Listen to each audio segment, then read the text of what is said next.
about in the desk, we heard Ron and Tolly talk about was that dual lane for Vigilance. Pain, Devion, and Data Remember in particular, how well they can face off up against Bera and Jeff. I think that's going to be one of the key components here as well for Vigilant is that Data Remember and Barracuda, he's going to have to really be on point, first of all, because Barracuda has been loving the aggro route this season, and it's been very evident in his gameplay that he wants to just continually aggress as much as possible, force as much as he can, at both not only in his own jungle, but like in the enemy's jungle as well. He loves trying to get off those purple and red buff invades on the respawns. And I love this first ban here by LG.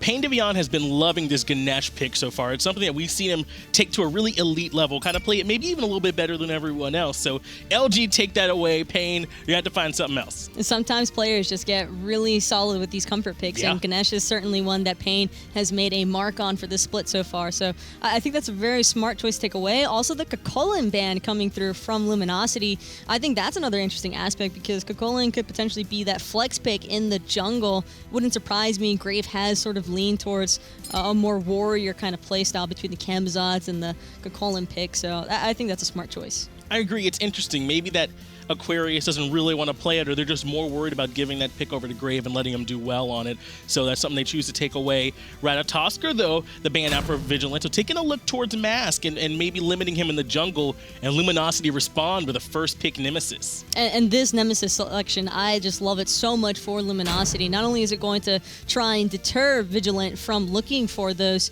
heavy frontline compositions, but on top of that, it just gives so much spacing for Luminosity in the team fights already based on what they're going to pick around it. It's clear that Luminosity might be leaning a little bit more towards that pick composition.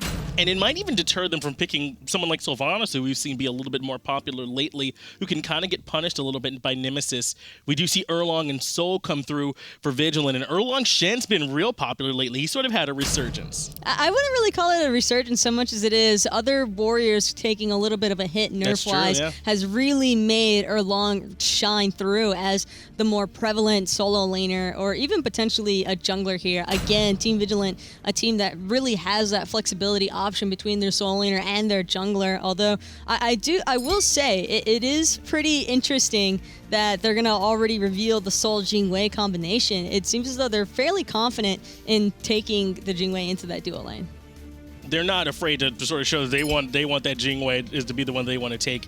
Jingwei and Soul do have a little bit of flex there, but I'm looking at Jeff Hinla taking that Terra. Despite the recent changes, Jeff Hinla still feels confident with it, and that global ult, it's still really good. As long as Terra has that Terra's Blessing, I do feel as though she'll always have a little bit of viability in the competitive scene. But at the same time, you have to keep in mind that route being changed into a slow probably has a little bit more benefit towards the early game stages as opposed to the mid and late, where players can kind of play around that a little bit better.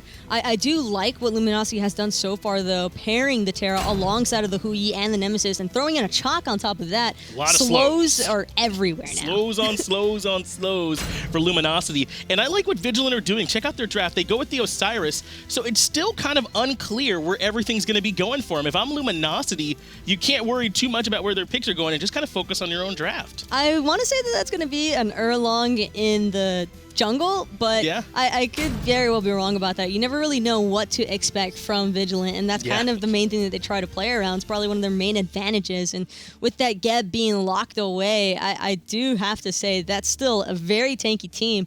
Interesting to see how they're going to pair it off or against the Nemesis. It is going to be a tanky team for them. My eyes are also going to be on Chalk for LG, how well Aquarius can pair that one off. Chalk is someone that can get ahead early or fall behind early, so Aquarius really going to need to pilot that one well.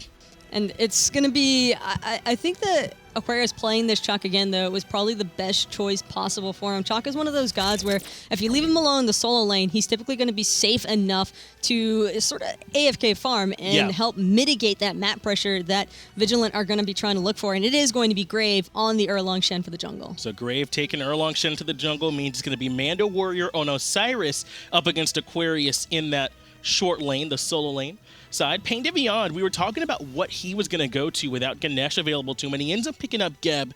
Geb is the one that says, hey, I want to make sure that my team stays safe. That's kind of what Geb's really good at, and then in the late game, he really shines as an initiator. Geb is great when it comes to survivability for your team, but as far as your own is concerned in the early game stages, that's where Pain could potentially be punished for this selection. And for Luminosity, Baskin starting off by himself actually in the Soul lane against Pain and a kill of the Hun on that Soul. So it does seem as though Barracuda is going to come and help him out. Should have a little bit more lane clear than the Soul Geb can. And that leaves Jeff Henla up against Data Remember and Jingwei in that long lane. So Jingwei probably won't have much trouble up against Terra putting out pressure. Her level 1 for Terra is really weak. So Jeff Henla just going to be kind of biding his time over there. This is what they really wanted, though. They wanted Barracuda and Baskin to get that early pressure in mid so they could rotate over. It's a smart choice, though, because with a Huyi and a Raijin, you know you're going to have guaranteed lane clear. Grave and Mando trying to make that rotation to look to punish Barracuda. He's already been slowed. Sprint has been popped. Barracuda's been forced into the purification beads. He's just trying to run away. And the sprint actually comes out from Barracuda trying to help him get away, but it's just barely enough. That's what we get from those slows coming out from Mando, Warrior, and Grave. They come on over and make it really difficult for the mid lane pressure to have an impact on the jungle.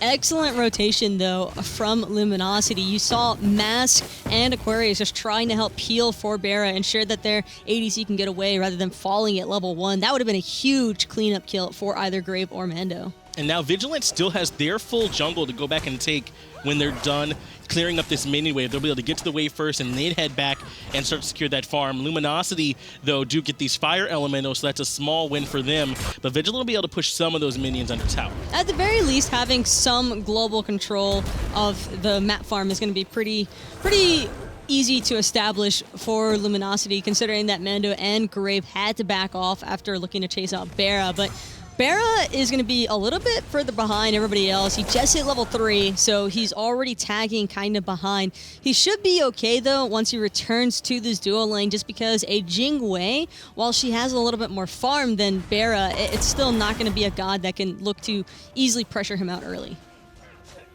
Huyi very safe there in lane, I agree, and is able to secure his farm very easily.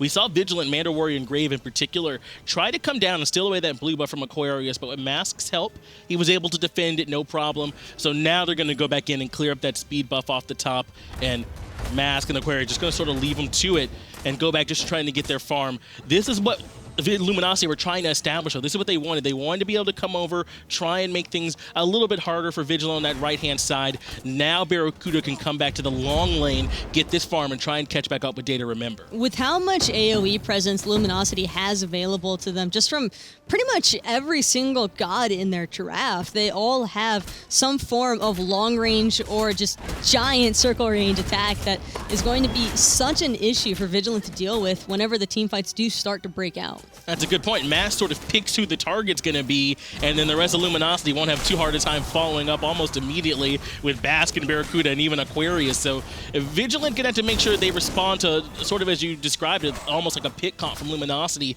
and how easy it'll be for them to decide who they want to take out. But already backing up here is Grave, just heading back to base, making sure that he's nice and healed up so he can come back and try and help invade on some of these buffs. Speed buff looks like it will be up for Luminosity here, not too long. And with both members in the duo lane, everybody being level 5 now, actually, so wouldn't be surprised to start seeing Luminosity try and turn things up a notch. Barracuda already looking for the ricochets on today. Data Remember and Barracuda just kind of boxing it out over here at this duo lane. Like you said, Data Remember likes to play aggressive. He likes to try and get those fights out. So getting him a little bit ahead of Barracuda, letting him come over here and get this solo farm makes sense when you consider who the players are in particular on this team and how they like to play.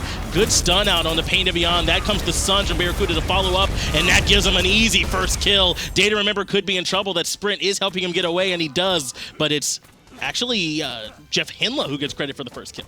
And Jeff, either way, whether it's your Terra or the Huyi picking up that kill, at least they was punished, but who else might be getting punished is Maz, because he's trying to go in on that speed buff, able to collect it himself, but now it's Aquarius making the rotation over. 3-man Shock Ultimate to get everybody caught out of position. And Grave gets stunned by the mesmerized from Baskin, who jumps in and cleans that kill up, no problem. Credit goes to Mass. Now he has to run away from a kill of the Hun and Mando Warrior. Mando Warrior gets the credit, but I think he's going to be joining him in the afterlife. Mass gets one more kill. Soul into that disapparate form, able to run away with Pain to Beyond here to assist. And Jeff, though, he's not ready to give up quite yet. Was thinking about maybe following up on the kill of the Hun, but instead, Luminosity going for the bigger prize, trying to see if Vigilance buffs had respawned yet.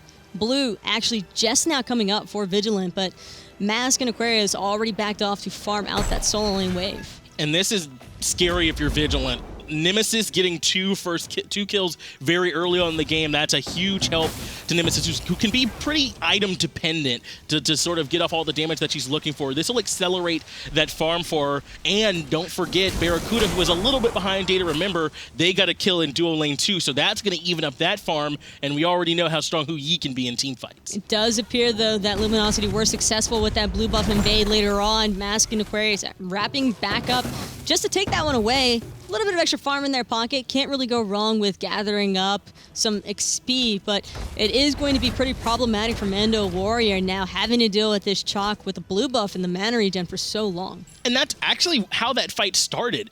Mask was just trying to defend his own speed buff against the invade from Vigilant. He even able to defend the speed buff, and they win the team fight on top of it. So you're right. The jungle pressure from Luminosity this early has been really strong, and Vigilant are having a hard time dealing with it. Chalk might not be considered to hold that thought, though. Data Remember actually in a lot of trouble, forced up into the Jingwei ultimate just to get out of the sun from Barracuda, but now all eyes are back onto Pain, forced into his Cataclysm, but Baskin still able to take him out. Akilla the Hun drops his ultimate on top, but it's just a little bit too little too late. Pain Devian goes back to base very easily after the strong CC from Luminosity, and now it's 4-1 are the kills. In Pain, he's been having to drop these Cataclysms mostly in response to aggression from Luminosity. This is one of the early issues that Vigilant are probably expecting to encounter, which is probably the main reason we see Grave and Mando Warrior trying to look for those speed buff invades, kind of anticipating Luminosity to be putting more presence onto the left-hand side of the map, leaving their right-hand farm susceptible to ganks. And the CC lockdown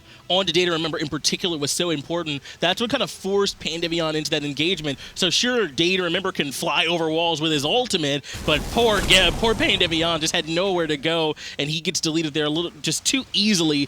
Akilla the Hun not able to follow up in time to keep his support alive, and now Pain sitting on that 0-2-0 is going to have a harder time behind Jeff Himla. Mostly for Pain, I'm kind of just expecting Vigilant to try and keep their Geb alive as much as possible, but more likely than not, he's going to end up just continuously getting pressured out. Speaking of which, Aquarius actually going into the Chalk ultimate, trying to deter this damage from Gray, but the entire team of Vigilant wants to give chase. The two-man stun coming out from Mando Warrior came up big, but now Jeff Himla getting the slow off instead of the root, but Pain still in a lot of trouble, still gets deleted. Aquarius still getting the credit.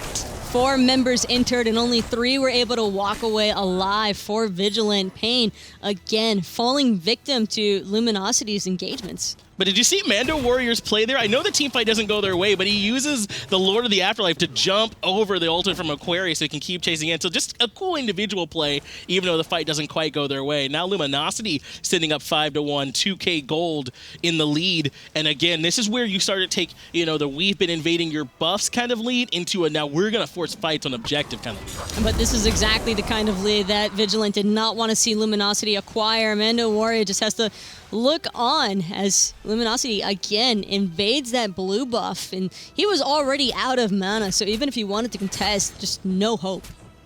It has been rough for Mando Warrior over there in that solo lane side. We see him backing now to try and get refreshed. His speed buff will be up soon. I'm not sure if Luminosity have the timer on it, but this would be a good time for them to try and push some of their early advantage and invade on it. But it looks like Vigilant are going to be able to respond there first, so not going to be able to contest that one. Luminosity could try to play up a little bit more, considering they do have a decent lead for how early the game is in. But at the same time, you have to remember Luminosity has also been benefiting off of the failed invades from Vigilant. So as long as they just keep responding accordingly, Vigilant's going to keep putting themselves further and further behind. Although I'd imagine we're probably not going to see too many more speed buff invades, or attempts, I should say, from Vigilant. And where we're really starting to see this lead, we haven't talked much about it, but Baskin is ahead of Akilla the Hun in items so far. Already got his defensive build a little bit more online. So if an engagement happens here in these next few minutes, Akilla the Hun will be a little bit easier to take down, and Baskin will have just a few more seconds to get that leap off if he needs it in engagement. So that's a big difference. I'm a fan of the Dynasty Plate Helm Rush second item slot as opposed to maybe a Book of Thoth that we're so used to seeing from mid laners. And I say that because Grave isn't exactly playing a burst warrior. Erlong kind of just wants to stick on you and stay with you from that Mink and the 72 transformations. But with the Dynasty Plate Helm, Baskin will be able to buy himself enough time and maybe even have some turn and burn potential. Now that we're getting closer to 10 minutes here in the match, no longer have to worry about those fire elementals on the solo lane side, so the little bit of loss they've been feeling over there isn't going to be quite as impactful without that easier to pick up neutral camp. Now the Portal Demon and Fire Giant have spawned, and attention will turn a little bit more towards this dual lane side with the Gold Fury and Luminosity. They recognize that they're over here already, Gold Fury very low, trying to bait Vigilant into a bad engagement. And it's Pain to Beyond, actually a kill of the Hun, barely dodging out the stun from Jeff, but still with Pain carrying that mark above his head a little bit longer. It doesn't seem as though Luminosity want to fight just yet. And this was Luminosity also recognizing they'd finished off a few items, like Mask has that Wing Blade finished off, the full Ninja Tabby here for Barracuda as well. So let's come back in, try and use these kind of power spikes that we've gotten. And if Vigilant aren't here, we'll take it. If they show up, we can pick someone, we'll do it. But if not, let's just back off. Both Barra and Day actually pretty much nearly done stacking those Devourer gauntlets. So both Hunters having a pretty decent power spike to their name. I am almost expecting it to go more in favor for Barra, though, just because his ultimate has a little bit more presence when you're trying to secure the early objectives like the Gold Fury. And I think you and I have talked about these Ninja Tabi in particular before, that attack speed that they give you instead of just the power, as again, Luminosity invading the blue buff of Manda Warrior and making his life difficult. But that attack speed really kind of ends up just being more damage overall coming out from those Ninja Tabi. That's in the long run, Ninja Tabi will almost always lead to a higher DPS output than the Warrior Tabi. Warrior Tabi is mostly looking for that early burst potential. Speaking of which, Mask trying to get that burst potential onto Aquila, but Disapparate Form gonna save his life from the follow-up by Bastion. And he holds onto his relics wisely. Ultimate comes out from Mask onto Grave, who does get the ultimate off. He'll be trying to wait for that heal, but Pain to Beyond is there with the knock-up to disrupt the damage. It lasts long enough. Cataclysm coming out as well, but Bastion locking down Data, remember, who also has to use his ultimate. Mando Warrior, the last one to make it out, but he does make it out just fine, but the speed buff will not. Luminosity, take it away. 4 members from Luminosity started pushing towards that T2 tower, and you know what the first person I saw break off from that? Mask, because of that speed buff spawn. He came right down for it. He went straight to that speed buff. Classic jungler play, but this is a play that is also pretty classic. Luminosity having forced out, and there goes Mando's ultimate as well, but smart response by Vigilant, immediately trying to aggress onto that Gold Fury. Kill of the Hun, though, already so low. If Luminosity spot this one out, this could be a very dangerous situation. Ultimate comes out from a Kill of the Hun. They are able to secure the Gold Fury, but Grave and Pain de Beyond just couldn't burn it down fast enough. Grave already falls to Barracuda. Pain de Beyond does escape in that rollout CC immune form. And look at Aquarius trying to take this tier 1 on the right-hand side, too. I'm pretty sure Aquarius is going to get away with this one as well. Excellent response to that Gold Fury secure. They managed to get a kill, a T1 tower, and the Portal Demon out of it. So as far as gold is concerned, Luminosity still hanging on to that 3K gold lead. And this is just the experience from Luminosity kind of shining through his Mask, using that Nemesis shield to get out of trouble under the tier 1 tower. They forced the aggression on the right-hand side, so Vigilant called the Gold Fury. Not only were Luminosity ready to go respond, they don't stop the Gold Fury, but they get the kill. But Aquarius sticks behind and is like, well, I can just take this tier 1. Luminosity playing the map very well. And that's the kind of spread that you want to see from a team like Luminosity. It's exactly what they need to be doing with this kind of a draft. And I mean, they're going to execute it better than what they're probably looking for already, just considering the lead they were able to acquire off of those early invade attempts from Vigilant. It seemed a little bit stubborn to try and run it back 2 times around on that speed buff, but either way, Max probably just happy to have acquired his early kills. Mask is looking really good on this Nemesis, sitting at 2-0-3. Mando Warrior came to look at this speed buff and immediately thought better of it. But the place I'm really worried if I'm on Vigilant, take a look at how Pain de Beyond's level 10 to Jeff Himla level 12. Jeff Himla now has 2 relics online. That's what the important part of hitting level 12 is. And Pain de Beyond still only sitting on that sprint. So LGO have more of an advantage in this next fight on top of their lead already. Interesting that Jeff would also opt for that girdle as opposed to a shell, or maybe even there's actually a few different options he probably could have gone, but I think the girdle is perfect for what Luminosity are trying to acquire. Ultimate comes out onto Grave, who's in that turtle form trying to get away. He's not able to. The damage from Baskin comes out. Moswell actually, or Kill the Hun rather, puts his damage to the fight, and it's not quite enough. Barracuda does eventually end up picking up Grave. He's low in the backline, has to back out, and so does Data Remember, who uses his ultimate to escape.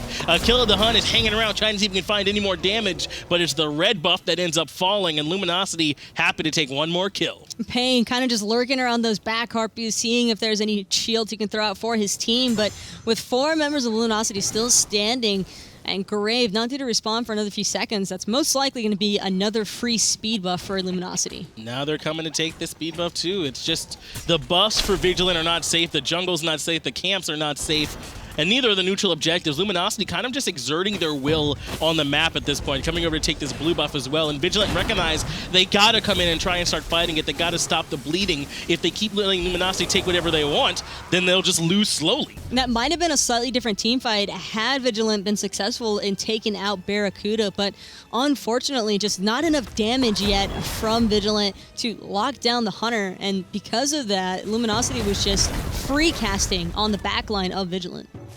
And now Luminosity 7-1 of the kills. That gold lead again up to 4,000 now. And we're only 16 minutes into the game. It kind of feels like it's gone by even faster than that just because of how aggressive Luminosity have been all over the map. They're kind of regrouping now, giving themselves a chance to heal back up. And this tier 1 tower in mid's looking very low. That could easily be the next call for them. Things are getting pretty rough though for Pain, but with Baskin sitting under half health, it's given Vigilant the confidence to try and push out on this T1 tower in mid. Doesn't seem like they want to keep that aggression going, instead turning their attention to the red buff. It feels like they're just kind of trying to group up now, but maybe getting a little too over-aggressive as Pain to beyond. The ultimate comes out for Grave onto 2 members and does taunt them back in, but the damage from the Kill of the Hun not quite on the mark. So that's 2 ultimates down for Vigilant for just the 1 from Luminosity. Aquila was able to connect with that Supernova onto Barracuda, but he's level 16. Aquila is 12. That ultimate is tickling Barra right now, and he's the carry. He doesn't even have a whole lot of defense. Instead, he went straight from Executioner looking for that chin size, because even though Vigilant haven't been able to build all the health in the world, there are a couple of Urchins already online, and so building into that chin size is ultimately going to give Barra way more shred potential against those frontliners. We talked about Aquila not doing much damage. It's just because I think he's chosen to go a little bit more defensive so far. Not that there's anything wrong with his build path, but just because he's behind, he hasn't had a chance to really put any damage items in the build. And look at Baskin. He's going with that Gem of Isolation, so trying to get a little more utility into this fight.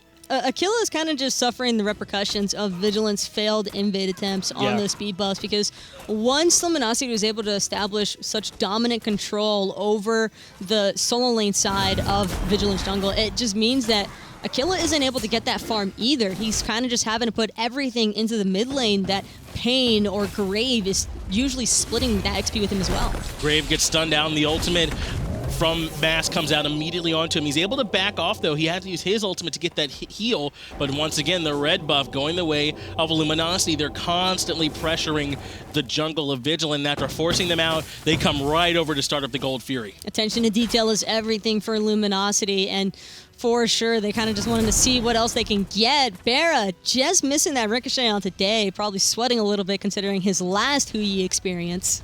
That's right. Aquarius, he's going into solo invade that speed buff. I was watching to see if he was going to try and rotate into this fight because he'd have been ahead of Manda Warrior, but he's looking for the invade as Jeff Henla and Baskin are fighting it out with Data Remember on the left-hand side. Baskin goes up into the ultimate and forces Data Remember to use his ultimate. I feel like it's been defensively all game from Data Remember. He's had to play defensive all game. There's really no openings for Vigilant to try and be on the aggressive.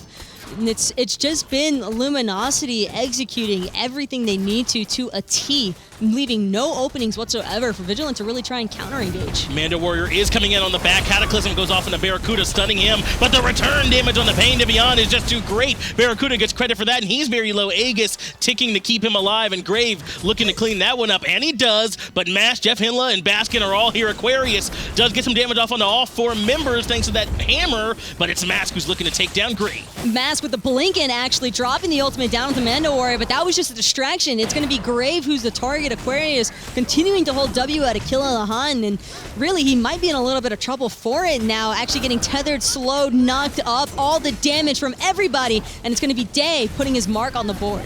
So far, this trade is in favor of Vigilant, not just because it's 2-1, but because they only gave up Pain Devion for Aquarius and Barracuda, two valuable targets from Team Luminosity, who are the furthest ahead, at least XP-wise, and now they're coming back over to start up this Gold Fury. Mask is here, though. Mask has an ability to come in and put damage onto Mando and Aquila, who are both kind of low, and now he's given time for everyone else to show up. And that's all that Mask needed to do, was just buy his team some time to respawn. Jeff with a great placement right there of his monolith. Unfortunately for Luminosity, not going to be able to find that kill onto Mando Warrior, but stopping Vigilant from acquiring that Gold Fury, still a massive victory. And Grave is getting some solo farm and solo land, which could be good for him because he has been a little bit behind Mass. So not only taking the tower, but getting some of those waves to himself after they were able to slow down Luminosity's aggression onto the Gold Fury. So neither team ends up getting it, but this does cut into that lead substantially. Vigilant now only down about 2k gold.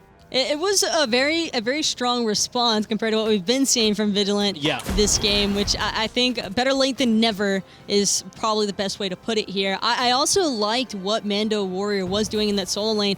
He knew that Aquarius is going to be taking those jungle buffs off cooldown. That's just expected. You forfeit those because you know that the enemy solo laner just has more of a lead against you. It's going to be in their advantage. But by proxying out the waves, it just meant that that tower was going to be eating damage whenever Aquarius did rotate, and that's what happened, and that's why it was so easy for Grave to just make his way over and take that one off the map. And winning that fight for Vigilant, that was hugely important. I got to agree with you, Taco. We talk all the time about taking those small leads and turn them into big leads. That was the fight where Luminosity was about to do it. If they take that Gold Fury and they open that gold lead up to like maybe closer to 6,000, that's to the point where Vigilant maybe can't fight back in. But they make the defense. Now it's at a way more manageable level, 21 minutes in, 2k or so, maybe closer to 3k is not a huge deal. You can definitely still fight as Aquila gets aggressed on. This is all about trying to bring Aquila back into the game as well. He's actually sitting pretty high in the player damage charts despite being a little bit further behind Baskin, but it's still a little victory like you mentioned, and they just need to keep piling those up to be big ones. They do force Luminosity off the Gold Fury, and the call seems to be Aquarius getting his stun off on the two members. Mando Warrior is in trouble as the sprint comes out crashing over the top. It's Baskin, Pain Devion getting the Cataclysm off on two members, setting up Data Remember to take down Mask. No problem. Data Remember happy with that kill, but now he's in a bad spot. The Aegis keeps him safe from the damage from Barracuda. That's 1-0 in favor of Vigilant again.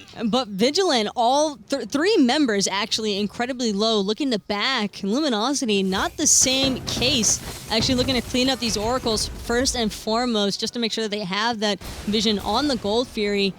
But even with only 4 members alive, Luminosity probably still could have kept pressuring into that Gold Fury pit, playing it safe rather than sorry, though. And this is where we're seeing the tankiness of Vigilant that we talked about kind of shine through for them. Grave, Mando Warrior, and Pain Devion are getting to the point where it's getting a little bit harder to burst them down right away. And Luminosity aren't able to keep all their members alive, and Vigilant get the return kill. Now Vigilant have the Gold Fury very low.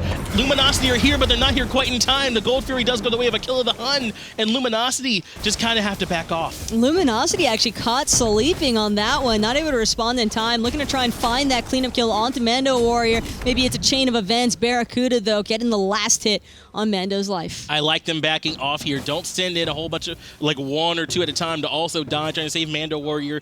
Trade him out for that Gold Fury, and now that gold leads like 1,000, but Luminosity are looking for this tier 1 in mid. And without one of their frontliners available, it is going to make the defenses a little bit more difficult for Vigilant. But finally, a speed buff going back into the hands of Grave. He's got to be cheering about that one. Luminosity, though, not ready to just stop after that T1 tower siege. They're looking at the Portal Demon now. Grave may have forgotten what speed buff does at this point. He hasn't had one in so long. Jeff Hemlock getting a stun off on the Grave to force him back, but it's the blink in on to Data Remember. Ultimate already come out. He still has his available, though, to dash over the wall. Grave knocking up 2 members to get the escape off, but Luminosity just creating space for this Portal Demon. And it's the space control that what's going to make the difference between securing this objective and not. No one from Vigilant wanting to venture into that Fire Giant pit, just willing to forfeit that objective to Luminosity. So despite Vigilant coming back in and making the game very close, Luminosity force this Portal Demon. They do a good job of creating space up top. They secure it for free. Now they've got a way back in to start trying to get some vision around that Fire Giant pit if they so choose to start that dance up. Luminosity do need to be a little bit careful though with the Nemesis ultimates, just because if it's okay in that instance because they're not looking to get the kill, they're looking to just pressure out Day since he's going to be dealing a lot of damage if the team fight were to break out. But they need to find the picks off of the Nemesis ult. That's kind of what their comp is based around. It's entirely built around trying to just immediately kill somebody off of those Nem ults, and if they're not able to do that, Vigilant, they get the free back and come back in. Eventually, their late game's going to start to come online. And I'm glad you brought up Day 2, Taco, because that's what I think turned that last fight, the Gold Fury, in their favor. It was the first time I can remember Day to remember getting to ult into the team fight instead of having ult away and try and run away. So he was able to get a bunch of damage off, and it kind of turned things in their favor. And that's one of the fun facts of Jing Wei. She kind of just has so much survivability already in her own kit. Pain doesn't really have to keep continuously looking after him, but speaking of looking after someone, Mando looking after himself, popping that sprint buff just to try and make sure he doesn't get pinned down by Luminosity. So that sprint and Lord of the Afterlife that Mando Warrior won't have available to help out in the very next engagement, or at the very least, he'll have to wait a while on those cooldowns, so Vigilant might have to play a little bit more careful than they would have otherwise. Pain, though, not looking to take it easy anytime soon, actually being pressured out by Baskin and Jeff Hiddenla. And I do believe, yeah, that was actually a Wingblade proc coming out. And Mando Warrior doesn't have his ultimate available, doesn't have the sprint either. Those thorns, though, are enough to deter Aquarius from pushing onto him, but they're not ready to give up the pressure at all. Looping in on the bottom side are Baskin, as well as some of the rest of his team. Barracuda there as well. Aquarius taking a lot of poke, maybe more than he meant to. Cataclysm keeps him under the tower just long enough for Day to remember to clean up that kill. The Suns come out from Barracuda, and they're a little bit useless there, so that's an ultimate he won't have available. And now Vigilant actually with the advantage of the 4v5. It's going to be about 45 more seconds until Aquarius respawns. A lot of pressure now onto Baskin, Mask, and Barrett to provide enough damage output to stop Vigilant from looking for the Fire Giant. And what happened there, Taco? Aquarius goes really deep. He's just pushing the issue, to say what Totally likes to say, but he keeps going underneath that tier 2 tower, and he ends up taking way more poke than I think he meant to. It was way more than what he was expecting, and that's kind of just one of the benefits of Jing Wei having that Poison Star and the Chin size. You've got the Chins and the Eggsy shredding through all those protections and health that Aquarius has been building up on, and then the Poison Star just for good measure to slow him down as he's trying to get out of the T2 tower line. And now 4 members of Vigilant here, or rather all 5 and only 4 members of Luminosity. Those 4 members, though, are enough to keep Vigilant from trying to start up any kind of objectives. They don't feel comfortable doing the Fire Giant, or rather now they do. They go in. Jeff Hinla gets the slow off on the 2 members, and Barracuda has to jump away. Jeff Hinla still under pressure on this right-hand side. There comes that girdle we were talking about earlier. Jeff Hinla just gets deleted, and he's no longer going to be available for Luminosity either. Day just trying to do what he can to heal up off of that blue buff.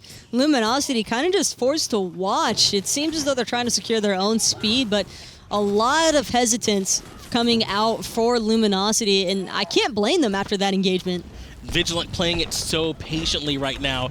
The stun coming, the slow coming out right onto Aquarius. A kill of the Hun very low in the backline, having to back off. Aquarius gets the silence off onto 3 members, but not able to get any more aggression. Mask is here, and Baskin's up on top of those Tycho drums. Lots of low health bars. This could be good for him, but doesn't get any kind of grouping or control without Jeff Hinla to help out. Suns come out from Barracuda, and Payment of Yamas forces the Cataclysm. He ends up dropping, though, to Barracuda. And finally, Barra able to find that kill onto Pain Devion, meaning that Vigilant is now forced out of the fight. Everybody backing off. Mando Warrior trying to be the lone defender in case Luminosity's looking for the Fire Giant. That won't be the case, though.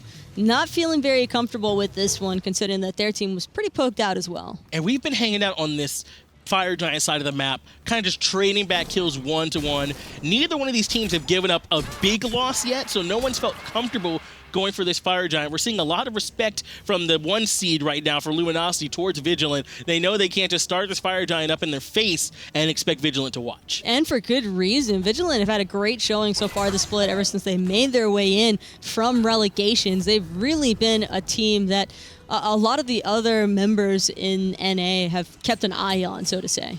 Data, remember, was trying to start up this Gold Fury, but Mask was enough to force him off of it. They're trying to keep it leash, though, because it is half health, and this is a chance for him to burn it down quickly. Pain Devion's here, though, and he doesn't want to give it up. Damage coming out from Baskin.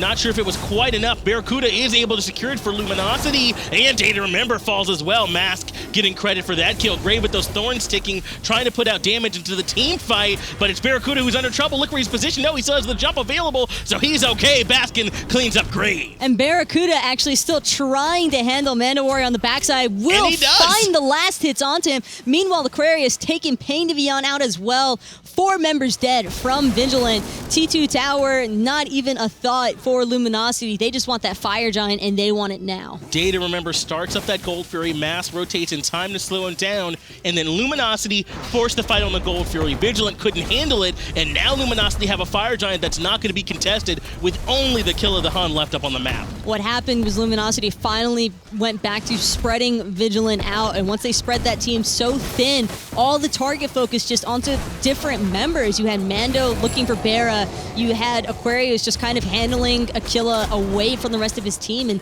it was really just Luminosity handling the spacing of the map. Portal Demon now lets Luminosity go back, buy up some items, spend that 6k gold they've been able to amass here after taking all the neutral objectives off the map. They'll be able to come back in and start heading for those tier 2 towers, which you mentioned are all still available. Even a tier 1 still in that long lane side. So there's plenty of gold on the actual map for Luminosity to get and extend this gold lead out further. And that's what that first Fire Giant does for you. And you gotta feel bad for Vigilant in that case, just because what was once a very even game, really not certain which direction it's going to go, and then it just explodes completely out of control in favor for Luminosity. And this is a team that you don't want to give a lead to. And what's happened is that any fight either team lost has been like maybe one member going down, or at least only one more than the other team. This is a 4-man wipe. Luminosity didn't lose anybody. Vigilant, they finally lose a fight by too large a margin, and LG already looking to take a little bit more. Ultimate comes out into a kill of the Hun, and Mask is there with him. I gotta think he has that hasten ring, and he does, trying to chase him down. Cataclysm comes out into 3 members, though. That's gonna deter the aggression, but not from Aquarius, who blinks in under the tower. That hasten katana really just doing work for Mask, forcing out everything from a kill of the Hun, just trying to get away. That Aegis no longer available will make this an even easier T2 siege. Can't see Luminosity having any trouble locking down this tower. Only Mando Warrior and Grave are here, actually blinking in aggressively as Baskin paying for it a little bit from that damage from Day to Remember, but he's okay, still sitting at half health. Tier 2 tower falls, and Luminosity look towards that tier 2 in mid, and I think Vigilant kind of want to defend. I love another aspect for Luminosity, and that is the Aussie pickup by Barracuda, actually going for the 2-time lifesteal build, and that is just buying him so much sustain and really helping him peel for himself against those tanky frontliners, as well as helping him shred through both of those thorns. And he's choosing to go with that attack speed pen tree rather than Day to Remember, who's going all crit to synergize with Jingwei's passive. Sprint, though, coming out from Luminosity, and it's Aquarius who's way in the back line with a little bit of help from Mask as well, zoning out 4 members so that the tier 2 tower can get shredded. Mando Warrior actually might have a chance to clean up Mask on that right-hand side, very low. Lord of the Afterlife ticking, but the blink out of combat long enough to get away is Mask. He's going to be safe. Tier 2 tower falls, and Luminosity give up nothing. That speed buff really paying off for Mask. He procced the wing blade from Mando Warrior, which is the main reason we saw him being a little bit faster than that Nemesis with speed, but now with... Good stun. Oh, that was a great ricochet. Barracuda just showing why he's so good on this Hui. That ricochet was nice just to get some extra damage off, but they're going to do more than extra damage onto this tier 2 tower. It's going to fall. No way Vigilant can defend it despite having Pain to Beyond and Day to Remember here. Tier 2 tower falls back. Still a minute left on the Fire Giant for Luminosity too, as they've cleared up all the tier 2 towers on the map. And it's still one of those things where Luminosity, it went from being a barely 1.5, 2,000 gold lead, Vigilant working their way back into the game, back into keeping things evenly spread.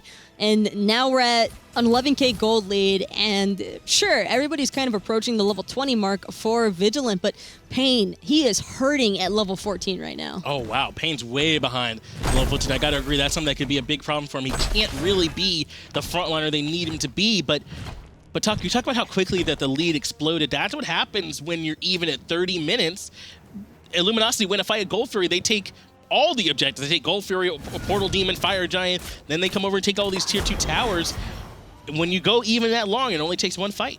especially when you factor in those death timers. And that's really been the main thing working against Vigilant. Just these respawn timers building up and up and up. And Luminosity, nobody's falling down on their end. That's right. They're doing a good job staying alive. Barracuda, like you said, with that double life steal build, that's keeping them alive. Aquarius obviously going very tanky with his build. We even see Baskin, we said earlier, but a little bit of defense to help keep him alive and playing very safe. His positioning's been great this game. So now Luminosity with that Gold Fury, with all the tier 2 towers down, grouping up for that Fire Giant in the next 30 seconds. They're going to want to get that down, force Vigilant into a bad fight so they can go siege these Phoenixes. And one of the primary reasons why this is also working out so well for Barra and not preventing him from having the same kind of damage output is that Mark of the Crow. The way that it works with Hu Yi, it kind of just shreds away. The lower a person's health yet, the more effective that mark becomes. And Akilla the Hun has been struggling a little bit for Vigilant. You can see him down at the middle or so of the player damage. He's second on his team at least, but even behind the damage that Mask has been putting out. So that's showing that he's not been able to do much. He does have that hasten ring there in his kit so that he can try and keep those auto attacks going and be a source of damage for him, but he just hasn't been able to provide enough in these fights, I don't think.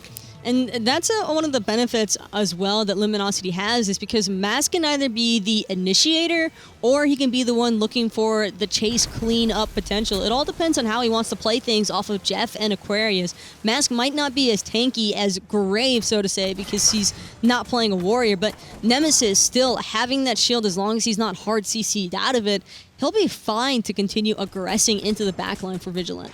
Now Luminosity establishing position around this Fire Giant.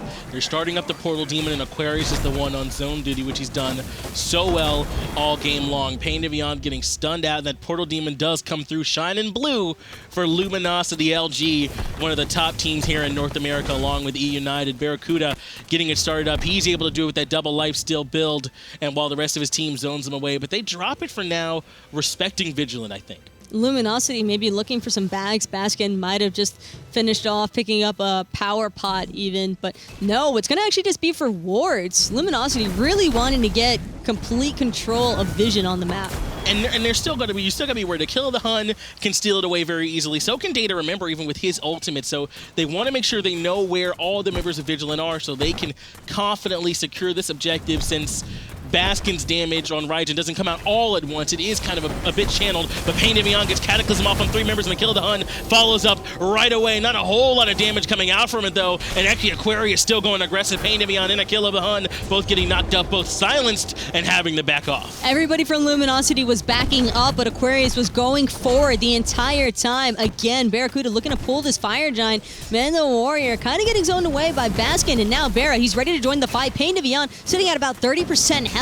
This might not be the place he wants to keep hanging around. He has to try and help keep his team alive, though, with those shields. And this is what Luminosity are doing. They're being very patient, using the heals from Terra, forcing Vigilant in and poking him out, poking him out, poking him out until they can no longer contest. Now the Fire Giant being brought down to about half health, and Mandower can't even get past all 4 members of Luminosity. Mask going aggressive on a Pain to Beyond in the back, and Jeff Hinla gets credit for that one. Baskin, though, is pounding on those drums right behind, and Aquarius cleans up Mando Warrior. Forget the Fire Giant. Luminosity are looking for the kills as Data, remember, his Aegis runs out, and Baskin cleans that one up too. This might actually be the game. Mask taking out Grave, surrounded by 5 members from Luminosity. It's only Akilla the Hun left to defend, but I don't think he's got it in him. There's 5 members from Luminosity with more than enough sustain to be able to end this game. I don't think he has it in him either. Phoenix on the right-hand side falls. 5 members of Luminosity here and looking strong. Akilla the Hun looking to try and get some damage in, trying to keep his Titan alive, but I don't think he can. Luminosity looking like the top seed in North America. They clean up Vigilant in game 1, who really needed the points, Taco. And that was actually